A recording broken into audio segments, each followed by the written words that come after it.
Day 8 of working on my cheap auction BMW, a 2004 525i. It doesn't eject, but it doesn't mean it's locked. Because the locking pin's broken anyway. This is the new ejection button. They break all the time, but honestly, you just go in the trunk and you're supposed to just pull this and it opens it. Working.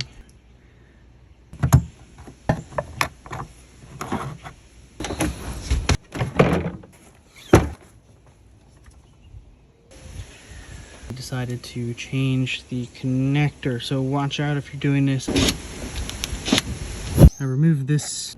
Okay, so the plan is I put a cat toy thing in here.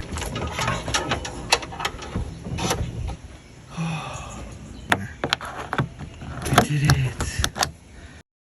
Some lubrication. Watch along as I try to fix my cheap auction BMW and get it back on the road.